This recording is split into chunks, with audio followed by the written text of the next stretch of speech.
Olá, meus amigos. Vamos retomar o estudo da parábola dos vinhateiros homicidas. Esta é a segunda e última parte, onde nós vamos abordar a visão espírita, que está no livro A Gênese, capítulo 17, no item 30. Mas antes de fazer o comentário a respeito da visão espírita, eu gostaria de pontuar algumas coisas. Essa parábola traz uma espécie de cobrança para todos aqueles que desperdiçaram as oportunidades de elevação. E mais do que isso, usaram de ingratidão para com o dono da vinha. Nós vemos nitidamente o que ocorreu àquele povo que foi preparado durante muito tempo, cercado de muitos cuidados por Deus. Eles deveriam proporcionar muitos frutos, frutos bons, e expandir para o mundo a mensagem do Cristo, o advento do reino de Deus. No entanto, o que ocorre? Eles falham, aquele povo falha. Todas as expectativas que tinham sido colocadas sobre ele acabou não acontecendo. Eles negligenciaram as possibilidades de crescimento moral que havia sido oferecido a eles. E a questão, uma pergunta muito importante é a seguinte: nós hoje podemos incorrer na mesma atitude de negligência e, pelas nossas escolhas, nos retardarmos nas zonas sombrias da vida? Sim, claro que podemos. Mas hoje nós já temos um conhecimento, já temos informações, já temos inteligência para analisar, refletir e rejeitarmos essa conduta. Qual conduta? A conduta de negligência das nossas atitudes.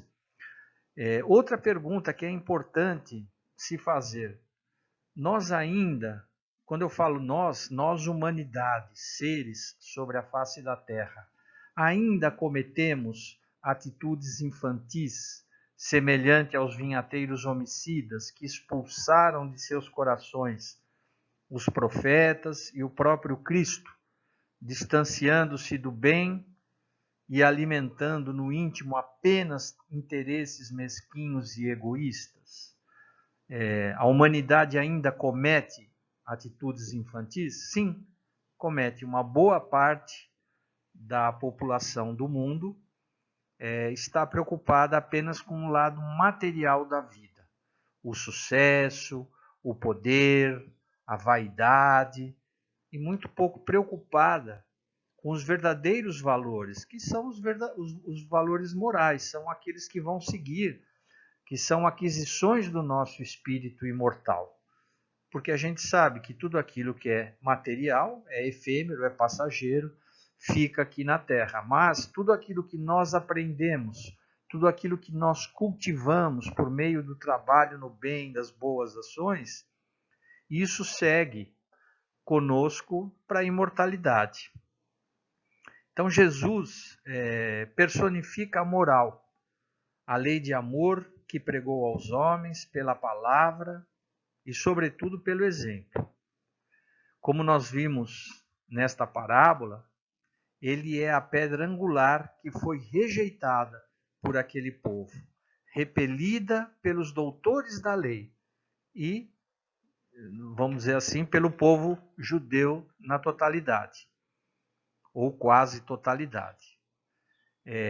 Aquele povo se despedaçou contra aquela pedra angular, que nós sabemos que é Jesus. E essa pedra angular há de resistir aos séculos dos séculos. Portanto, nós não devemos rejeitá-la, porque nós poderemos também incorrer nos mesmos erros que foram cometidos por aquele povo. Nós, humanidade, somos os vinhateiros, seja qual for a religião ou a doutrina que professemos. e a vinha arrendada por Deus é toda a humanidade. Por isso, cabe-nos hoje, com tudo aquilo que nós já sabemos, por meio da doutrina espírita, produzir bons frutos e espalhá-los por onde formos, por onde estivermos. Foi por isso que, quando nós começamos o nosso estudo, eu disse que essa parábola, ela não era e não é muito discutida, muito debatida, muito analisada, mas que ela nos traria, ao término, muitos ensinamentos importantes, vários. Dentre eles, o de que nós devemos aproveitar ao máximo a nossa atual existência, não negligenciando os nossos deveres, produzindo bons frutos e espalhando-os, pois não sabemos se na nossa próxima existência teremos as mesmas condições que hoje nós temos, de liberdade religiosa, de condição de estudar, analisar a parábola, e não só ela, como todo o Evangelho de Jesus. Lembremos também, eu acho muito importante ressaltar isso, a parábola do trigo e do joio, que nós estudamos esse ano ainda de forma presencial lá no Kardec. O momento da ceifa já chegou. A separação entre o trigo e o joio já está sendo feita. Então, em breve tempo se cumprirá a última previsão desta parábola dos vinhateiros homicidas. O Senhor tomará a vinha desses malvados e a arrendará a outros que lhe darão bons frutos no tempo certo. Então lembremos o que está em Lucas capítulo 12, versículos 46 a 48. No versículo 46 está escrito: o senhor daquele servo virá num dia em que ele não o espera e numa hora que não sabe, e o punirá severamente e lhe dará um lugar com os infiéis. Versículo 47. Aquele servo que conhece a vontade de seu senhor e não prepara o que ele deseja, nem o realiza, receberá muitos açoites. Versículo 48. Mas aquele que não a conhece e pratica coisas merecedoras de castigo, receberá poucos açoites. A quem muito foi dado, muito será exigido. E a quem muito foi confiado, muito mais será pedido. Então, vejam, como está escrito aqui no versículo 47, aquele que conhece a vontade do Senhor e não prepara o que ele deseja e nem realiza, receberá muitos açoites. Aquele que não conhece, mas faz coisas erradas, esse receberá menos açoites. Então veja a nossa responsabilidade, nós que estamos abraçando a doutrina espírita com esse objetivo nobre do autoconhecimento, da nossa elevação moral, do nosso aperfeiçoamento, nós que já sabemos de uma maneira muito clara, muito límpida, sem dogmatismo, sem alegoria, tudo aquilo que Deus, tudo aquilo que Jesus espera de nós, nós seremos cobrados, porque nós temos esse conhecimento, nós temos essa verdade. Agora, cabe a cada um de nós, na sua trajetória, o empenho, a determinação, a vontade de seguir, de compreender, entender, mas, sobretudo, praticar os ensinamentos de Jesus. Então, a partir agora do próximo versículo, nós vamos comentar o que está no livro A Gênese, no item 30 do capítulo 17, que é a interpretação dessa parábola segundo a visão espírita.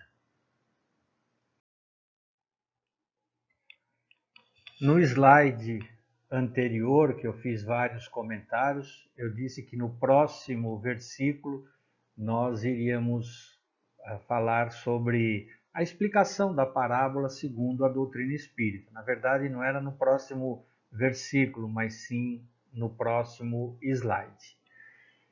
Então, vamos lá. Existe, assim, uma pequena diferença entre tudo que nós estudamos até agora, porque, como eu disse, essa parábola ela é carregada de simbolismos. Então, de acordo com o autor, de acordo com o passar do tempo, várias interpretações, né? Então, por exemplo, aqui na doutrina espírita, a vinha que plantou é a lei que ele, Deus, estabeleceu. E a gente viu nos slides anteriores que quando se falava em vinha, se falava no povo judeu, se falava no Estado de Israel. Aqui, na doutrina espírita, Kardec diz que a vinha, na verdade, seria a lei que Deus estabeleceu. Com relação ao pai de família, então aqui é tranquilo, é o mesmo entendimento, o pai de família é Deus, os vinhateiros aos quais arrendou sua vinha são os homens, de modo geral, que devem ensinar e praticar as leis de Deus. Os servos que foram enviados ao longo do tempo aos arrendatários são os profetas. Conforme nós vimos, muitos profetas vieram trazer a palavra de Deus àquele povo escolhido, porém, todos eles foram assassinados, apedrejados, enfim, foram muito mal recebidos. O filho Jesus, né, que também igualmente foi assassinado, perseguido cruelmente por aqueles senhores, doutores da lei, os poderosos, né? E aí aquela pergunta que Jesus faz no término da parábola: como, pois, o Senhor tratará seus mandatários prevaricadores de sua lei? Como eles serão tratados, né? E os próprios doutores da época responderam: ele os tratará como foram tratados, seus enviados, e chamará outros que lhe prestem melhor conta de seus bens e da condução de seu rebanho. Então, aqui o entendimento também é o mesmo daquele que nós vimos. Quando Jesus faz essa questão de como seriam tratados aqueles que não cumpriram a lei de Deus, os próprios fariseus, os próprios príncipes religiosos, os poderosos, disseram que eles deveriam ser tratados do mesmo jeito que os servos do Senhor, os profetas, foram tratados, e que, né, deveriam ser tirada aquela vinha da mão dessas pessoas e transferida para alguém que pudesse realmente, efetivamente, dar bons frutos. Aqui no segundo parágrafo: assim ocorreu com os escribas, com os príncipes dos sacerdotes e com os fariseus. Assim será quando ele, Jesus, vier pedir contas a cada um do que tenha feito de sua doutrina.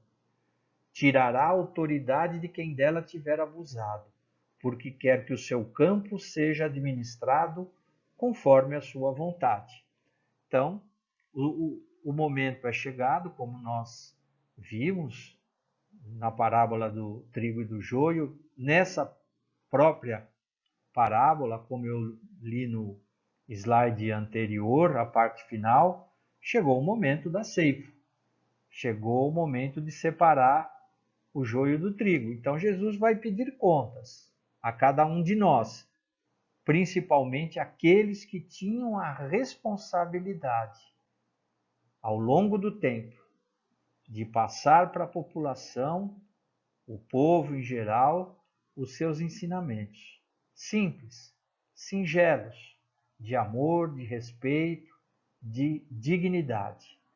Então, o que será que essas pessoas que ao longo do tempo tiveram esse papel, tiveram essa condição de levar a palavra de Deus, de levar os ensinamentos do Cristo ao povo, e não fizeram isso corretamente, o que será que vai acontecer? Segundo está escrito aqui, Jesus tirará a autoridade de quem dela tiver abusado.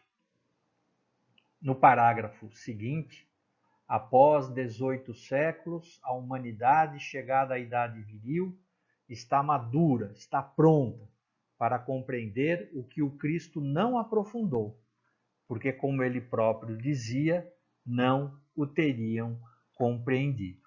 Então, quando Jesus, há mais de 2000 anos, esteve conosco, nós sabemos que ele não falou tudo, porque naquela época a nossa capacidade de entendimento, a nossa inteligência não suportaria, não entenderia tudo aquilo que ele poderia nos ensinar.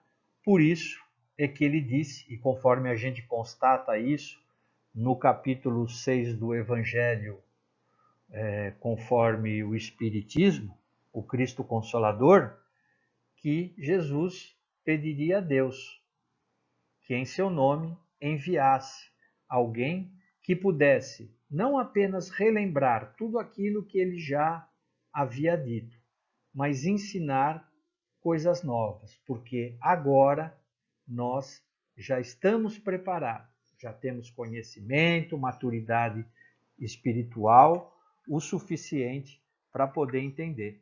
Por isso que no capítulo 6, conforme eu disse, do Evangelho, o Cristo Consolador, no item 4, está escrito assim: Jesus promete outro Consolador, o Espírito de verdade, que o mundo ainda não o conhece, por não estar maduro para o compreender. Consolador que o Pai enviará para ensinar todas as coisas e para relembrar o que o Cristo há dito. Se, portanto, o Espírito de verdade tinha de vir mais tarde ensinar todas as coisas, é que o Cristo não dissera tudo. Se ele vem relembrar o que o Cristo disse, é que o que este disse foi esquecido ou mal compreendido. Então, neste parágrafo, está escrito exatamente isso. Que depois de muitos séculos, ele fala 18 séculos, né? Que foi o advento do Espiritismo, que o povo, a humanidade, já estava numa idade viril, numa idade madura para poder entender os seus ensinamentos. Aí vem uma pergunta. Ora, a qual resultado chegaram os que durante esse longo período têm sido encarregados da educação religiosa? Então, é mais ou menos o que nós vimos no parágrafo anterior.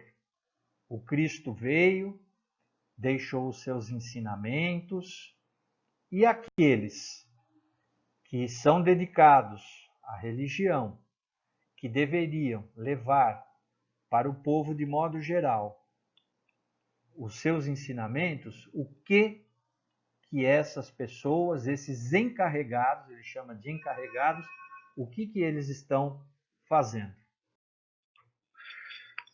No slide anterior, a gente terminou com uma pergunta, né? Havia ali um questionamento. O que as pessoas responsáveis pelas religiões fizeram ao longo de todo esse tempo? Então, nesse slide, começamos com a seguinte informação: em ver a indiferença suceder à fé e a incredulidade se erigir como doutrina. Então fica claro, né, se a gente analisar a pergunta que foi feita, que não surtiu, não se chegou naquilo que deveria ter chegado, ter obtido o resultado que deveria ser bom, Não foi. Por quê? Porque ao invés da mensagem desses religiosos responsáveis, em vez a mensagem atingir o coração das pessoas para que elas entendessem todos os ensinamentos de uma forma clara, de uma forma simples, de uma forma pura, isso não deu certo. E o que acabou brotando nas pessoas, de modo geral? Né? Não em todo mundo, lógico, não dá para se falar em 100% da humanidade, mas uma boa parte. Ela não atingiu os seus objetivos, a comunicação, e ao mesmo tempo ela desperta a indiferença.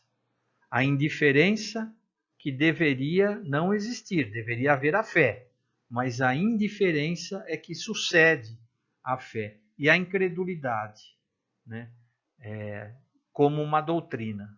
Então, as pessoas passam a ter esse sentimento de que a fé nada vale, as pessoas passam a ser indiferentes e passam a ser incrédulas em relação aos ensinamentos. Seguindo, em nenhuma outra época, de fato, o ceticismo e o espírito de negação foram tão disseminados em todas as classes da sociedade. Então, o ceticismo, a dúvida, a falta de certeza e o espírito de negação, negar tudo que é dito, voltando para aquele raciocínio apenas da vida material. Não é mais ou menos isso que domina hoje a maior parte da humanidade? Essa descrença, essa dúvida, ou esse espírito de negação? É exatamente isso que a gente vê. E ele diz mais: em todas as classes da sociedade. Todas, não escapa nenhum. Segundo parágrafo, diz o seguinte: mas se algumas das palavras do Cristo estão encobertas sob as alegorias no que concerne à regra de conduta, as relações homem a homem, quanto aos princípios morais dos quais ele faz a condição expressa da salvação, que são os seus ensinamentos, eles são claros, eles são explícitos e sem ambiguidades. Então, se porventura alguma palavra do Cristo ficou encoberta pelas alegorias, e aí isso não se deve ao Cristo, se deve aos homens que criaram os dogmas, as alegorias, porque o Cristo sempre foi muito simples, direto e transparente. Então, se alguma coisa ficou encoberta, não foi responsabilidade do Cristo. E os princípios morais que Jesus esposou a cada um de nós através dos seus ensinamentos, não fica nenhuma dúvida. Por quê? Porque eles foram muito claros, eles foram abertos, eles foram dados para o entendimento de qualquer pessoa, inclusive daquelas pessoas da época de Jesus que tinham um entendimento muito limitado, Olha, sem ambiguidades. Então Jesus não era ambíguo, ele era direto naquilo que ele falava, Não tinha ali rodeios, não tinha palavras difíceis de entender. Ao contrário, Jesus sempre foi muito simples. Os homens é que complicaram as coisas. No parágrafo seguinte, que fizeram de suas máximas de caridade, de amor e de tolerância, das recomendações que fez a seus apóstolos para converter os homens pela doçura e a persuasão? Que fizeram da simplicidade, da humildade, do desinteresse e de todas as virtudes que ele, Jesus, deu o exemplo? Em seu nome, os homens se lançaram ao anátema, a discussões, a brigas, e também à maldição. Massacraram-se em nome daquele que disse: todos os homens são irmãos. Então, uma pergunta, O que fizeram de todo aquele ensinamento de Jesus? Ensinamentos puros, amai-vos uns aos outros como eu vos tenho amado, respeito, dignidade, estender a mão a quem precisa, piedade, tolerância. A pergunta é essa: o que foi feito de todos esses ensinamentos, né? Que era converter os homens por meio da palavra doce, persuadindo, e não pela força, pela violência. E o que a gente vê ao longo da história, né, principalmente naquele período terrível da Idade Média, da Inquisição, a gente vê exatamente o contrário. A gente vê a violência, a imposição, a falta que aquelas pessoas, a falta de respeito que os poderosos tinham, porque o pensamento tinha que ser igual ao deles, não poderia haver pessoas que pensassem diferente. Então, os cientistas da época, os estudiosos, quantos não foram queimados na fogueira, perseguidos violentamente, tudo em nome do Cristo, quando na verdade não foi esse o legado de Jesus. Muito ao contrário, né?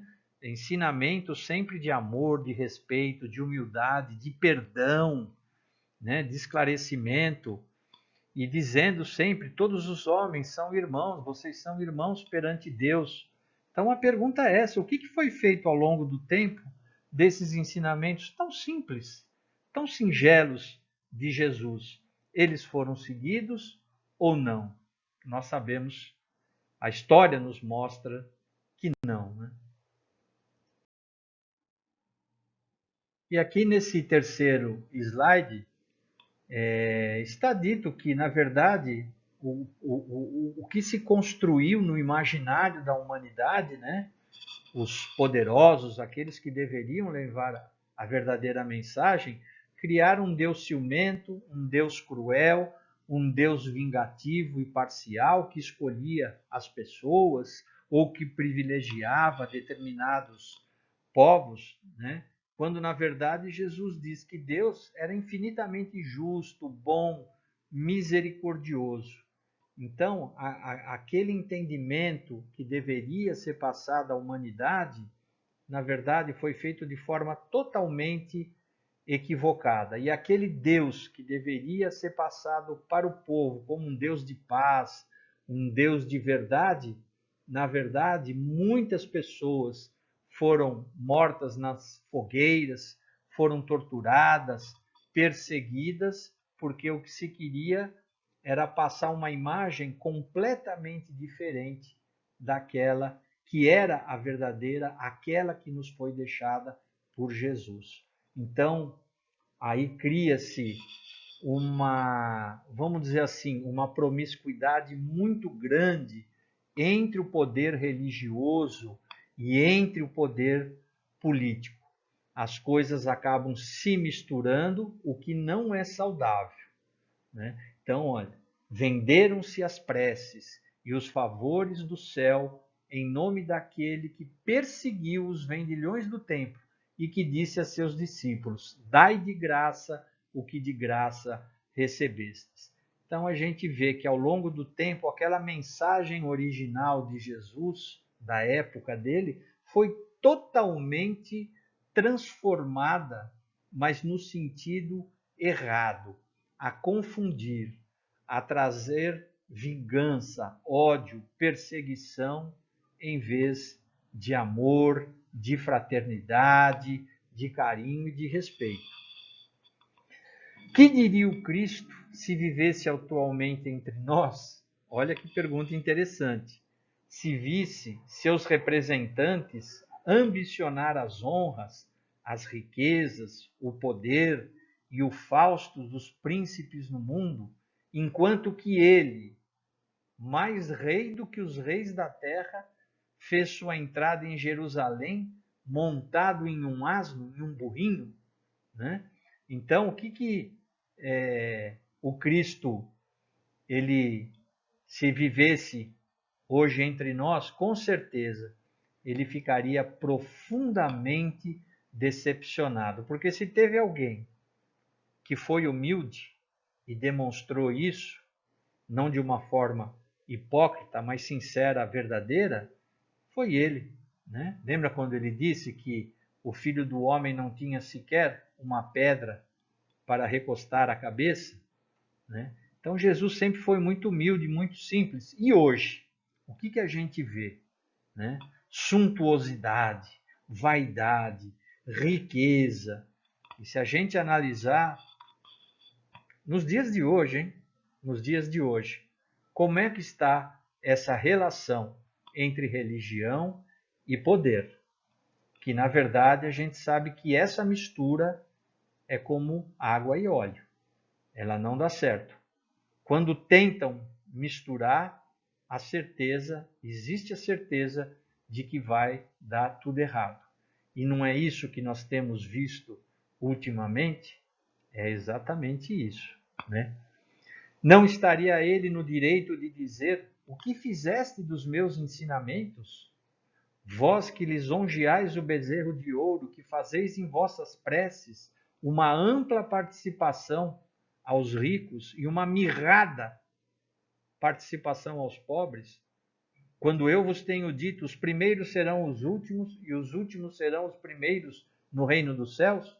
Então vejam, né? Tudo foi modificado, tudo foi alterado, tudo foi feito de maneira errônea, né? O contrário de tudo aquilo que foi pregado. E aí, o parágrafo final. Mas se ele, Jesus, não está carnalmente, quer dizer, não está aqui conosco em carne e osso, ele está em espírito. E como o mestre da parábola, virá pedir conta a seus vinhateiros do produto de sua vinha, quando o tempo da colheita chegar. Mais uma vez aqui uma alusão à parábola do trigo e do joio. E ele virá pedir conta a seus vinhateiros. Como nós vimos, de uma maneira geral, os vinhateiros somos nós, a humanidade sobre a face da terra. Ele virá pedir contas. Quais os frutos que nós estamos dando? Bons frutos ou maus frutos? Então, como a gente pode ver, meus amigos, esta parábola, que não é muito explorada, ela traz esse ensinamento intrínseco, que é o que nós estamos fazendo. Estamos fazendo a nossa parte corretamente, ou pelo menos podemos não acertar tudo 100%, mas o desejo, a vontade que sai do nosso coração é esse, é o de acertar, é de valorizar aquilo que é importante, que são os valores espirituais, os valores morais, que são aquisições definitivas do nosso espírito, ou nós estamos seguindo de roldão, estamos, vamos dizer assim, seguindo na enxurrada, como boa ou grande parte da população do mundo, cujo objetivo é apenas o lado material. É o poder, é a riqueza, são as honras, o status, né? O que nós temos feito para nos ajudar, para sairmos dessa condição de cegueira, de trevas, e também estender a mão, ajudar aqueles que estão fazendo essa caminhada conosco? O que nós temos feito desta oportunidade? Porque, como está escrito aqui no último parágrafo, ele virá pedir conta a seus vinhateiros do produto de sua vinha, quando o tempo da colheita chegar. E pelo que a gente estuda, pelo que a gente sabe, o momento da colheita chegou. Daí a nossa grande responsabilidade. Reflitamos sobre esta parábola, sobre tudo aquilo que foi dito. Nesse slide e no próximo, eu deixo aqui uma mensagem do Espírito Emmanuel, que está no livro Ceifa de Luz, lição número 55, cujo título é No Burilamento Íntimo. Eu não achei nenhuma mensagem de Emmanuel diretamente ligada à parábola dos vinhateiros homicidas, mas esta mensagem aqui, ela diz de uma forma muito clara daquilo que nós devemos cultivar, o que nós devemos fazer para dar os bons frutos. E bons frutos é tudo aquilo que nós vimos na parábola dos vinhateiros, aquilo que é esperado de nós, dar os bons frutos e espalhá-los aonde nós formos, onde nós estivermos. Então, veja, num trecho do Evangelho de Mateus, capítulo 24, versículo 46, está escrito: bem-aventurado aquele servo que o Senhor, quando vier, o encontrar fazendo assim. Então será bem-aventurado todos nós que fizermos tudo aquilo que está descrito aqui nesta mensagem, quando o Senhor vier, quando chegar o momento. E fazer tudo aquilo que está aqui na mensagem, que são coisas boas, são os frutos da vinha que nós devemos lutar para conseguir. Então, embora não seja uma mensagem diretamente ligada à parábola dos vinhateiros, mas demonstra também, por outro lado, tudo aquilo que nós devemos fazer e entendermos isso como sendo os bons frutos que cada um de nós deve dar.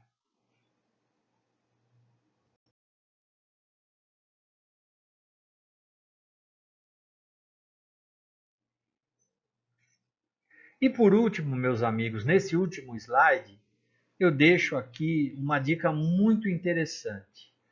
Nesse site, a Casa do Espiritismo, lá nós encontraremos esta parábola que foi interpretada por Caibar Schutel, Paulo Alves Godoy, Rodolfo Caligares e Terezinha Oliveira.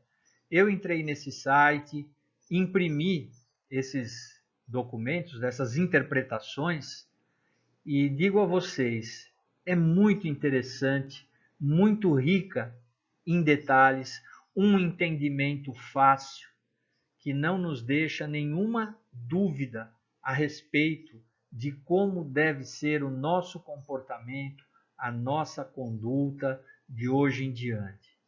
Nós que estamos buscando incessantemente a luz, a correção dos nossos erros, dos nossos vícios, transformar o nosso coração, a nossa capacidade de entendimento e de ação no bem, obviamente. Então eu recomendo, se não quiser imprimir, como eu fiz, mas está lá, é só acessar e ler. E assim, meus amigos, eu encerro então o estudo dessa parábola. Eu confesso a vocês que eu fiquei muito surpreso, porque eu também não a conhecia, sinceramente, eu não a conhecia. E pude, através do estudo, consultando várias fontes, ver quanta riqueza de ensinamento ela me trouxe. E espero que o mesmo efeito que aconteceu comigo aconteça com vocês. O entendimento daquilo que Deus espera de nós, que Jesus espera de nós, os frutos que nós podemos e devemos dar, porque está ao nosso alcance. Agradeço a todos vocês pela atenção e até uma próxima oportunidade.